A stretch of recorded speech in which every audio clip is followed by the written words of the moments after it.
for example, and your agenda is maybe this heart will open to Islam.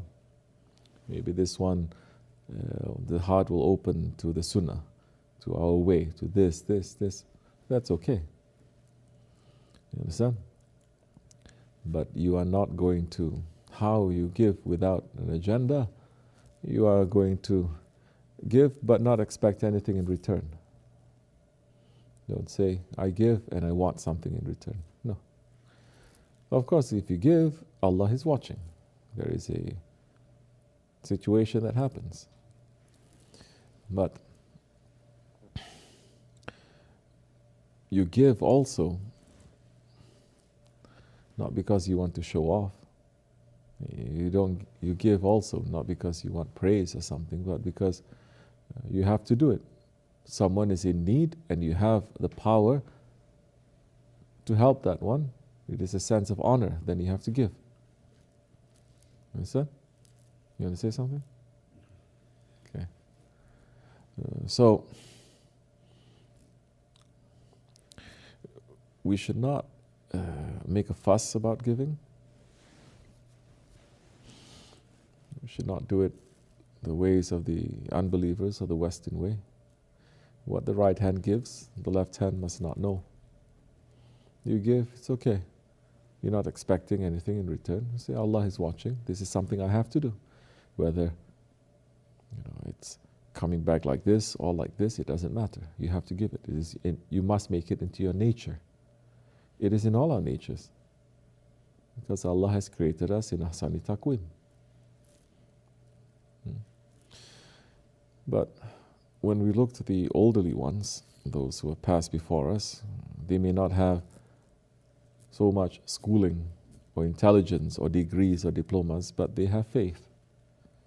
And that faith, it is pumping from their heart and is flowing in their veins, and their hands are doing it, their feet are doing it, their eyes are doing it, their ears are doing it. Everything is doing it. They don't have to enter into so much school, to madrasa even, or this, but it has to do with honor. And because they're taught from the previous generation, taught from the previous generation, taught from the previous generation, and they're holding on tightly to that, they're not holding on tightly to anything else. They're not holding on tightly to what is modern or new or what other people are saying. That's why I'm saying, again and again, living in this part of the world, living in the West, we must be aware how it is affecting us. Don't say, no, it's okay. I dress like this, I live top of the mountain, I make zikr every day. It's not going to affect. It affects. It affects us. And if you are not going to understand how it affects us hiddenly, then it's very dangerous, because all these things, it affects us hiddenly. And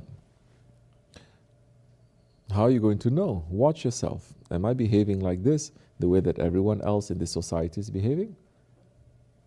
Like what, for instance? Simple things. What we're going through in our daily lives here.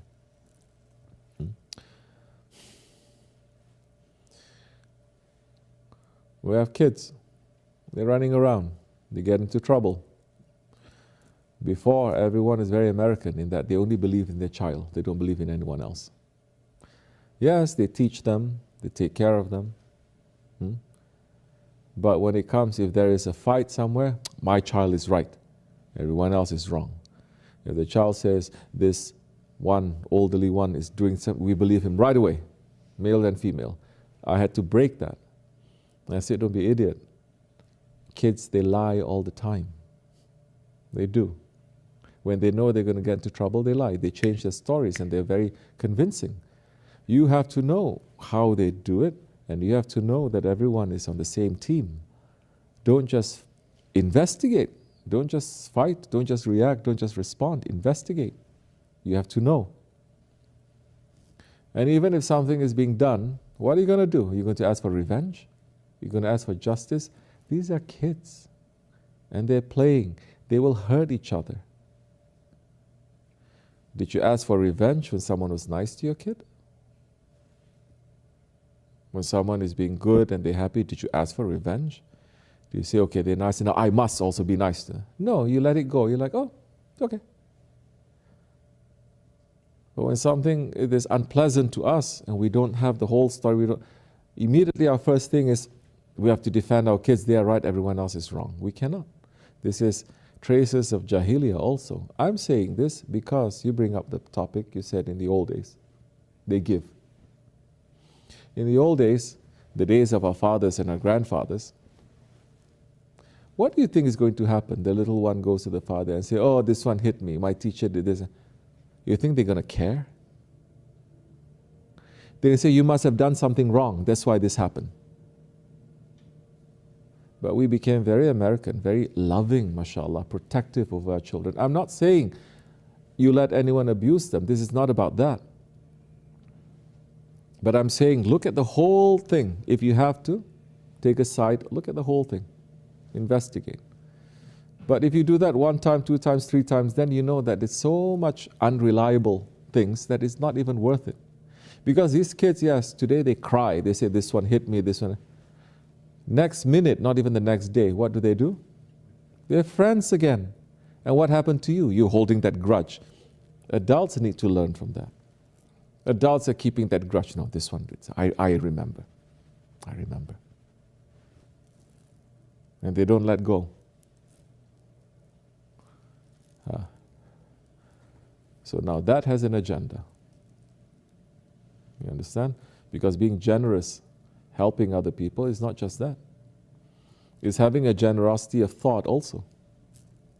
To say, okay, that happened, that's okay, it's a small thing. That's okay. Then you watch.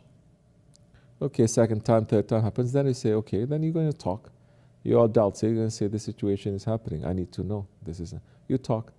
But people, when it becomes so confrontational, because all they know is fighting, this is the point. If all you know is fighting, the one is, let's say one person, he's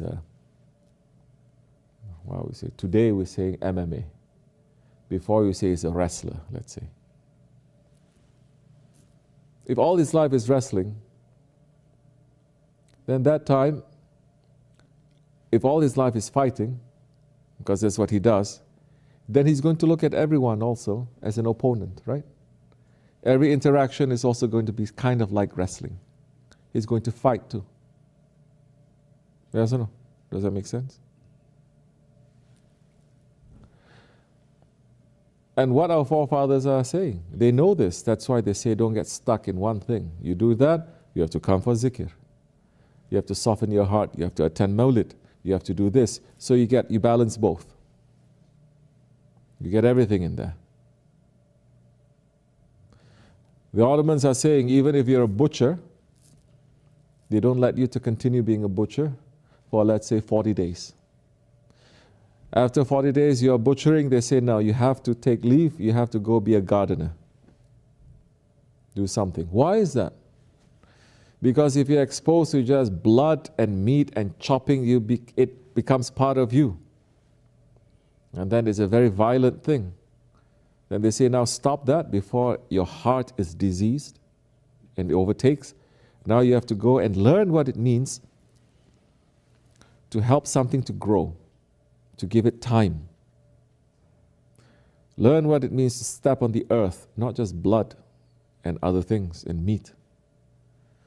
So now the spirit will be a bit more comfortable. The spirit can fit into anything. But if it is, you are only confining it in one way, then it becomes very choked and it's not good for you.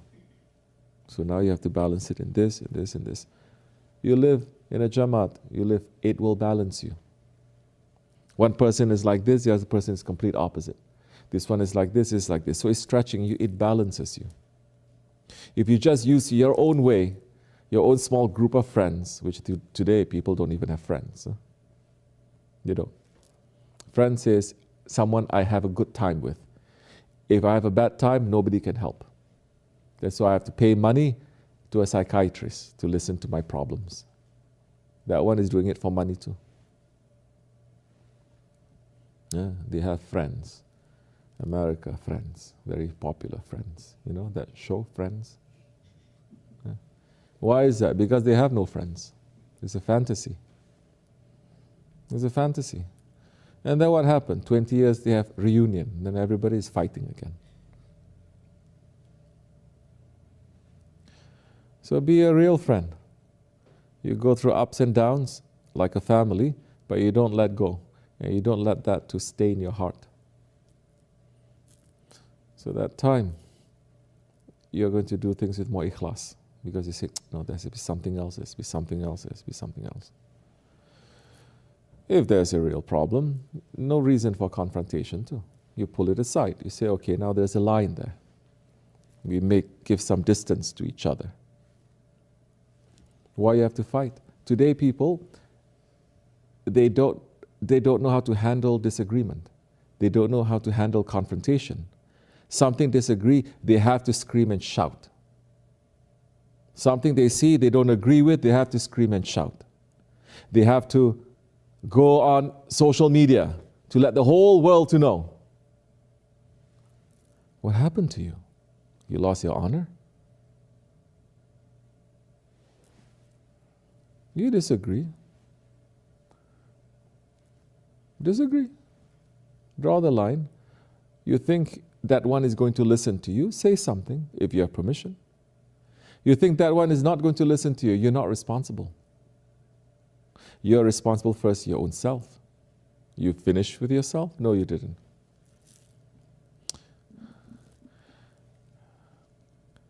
But they take it on themselves now to go correcting people. If it's not for you, you should not. Especially when you enter to tariqat now. You don't interfere. In the dargah, you don't interfere. Someone is doing something wrong, take that as a lesson, but you don't tell them what to do. There is only one teacher. There's one doctor. The nurses see something, they report to the doctor too. And those nurses, they are in obedience to the doctor. They're not disobedient ones. But people are so used to correcting and jumping and saying things to each other, then now, same school, there is a teacher, there's a professor, and everyone else is teaching. If everyone is teaching, who's going to learn? So you don't know how to handle this. Don't. You see, even Allah subhanahu wa ta'ala, He lets so many things happen without any interference. There is a time. So something may happen in a group. Things always happen in a group or in a jamaat or in a tariqat. Something always happens. Take that first as a lesson. First you say this one is doing something wrong. No, my eyes are wrong to see that first. Then you say he's doing something wrong again. I don't know. It's not my business. I must be busy with myself. You see something wrong and that one is touching the rights of others. Now you say this doesn't make sense. Now let me ask someone. Even then, you see, he's touching the rights of others, but you don't know that one. How long you know him? You don't know the one who's touching. How long you know him? Do you know what happened before? Do you know what's going to happen after? Do you know all of that? You don't. Then don't interfere. Unless the Shah says, okay, watch and then come to me. That's something else. That is why there is permission then. Watch. Now you have to watch. Now that time you cannot say, oh, it doesn't concern me. Now there's a responsibility there. Then how you see something wrong, but you're not saying that person is bad. And you're not saying that I am better than that person. Because everyone who's trying to teach, of course, their meaning is I'm better than that person. And this is a part of arrogance and stubbornness. We have to know this. Don't interfere. Who is the one, who is the leader here? It's his responsibility, it's not your responsibility. Unless he says, now watch, and even if he says watch, you don't speak. You go to him. This is basic. But people are losing this.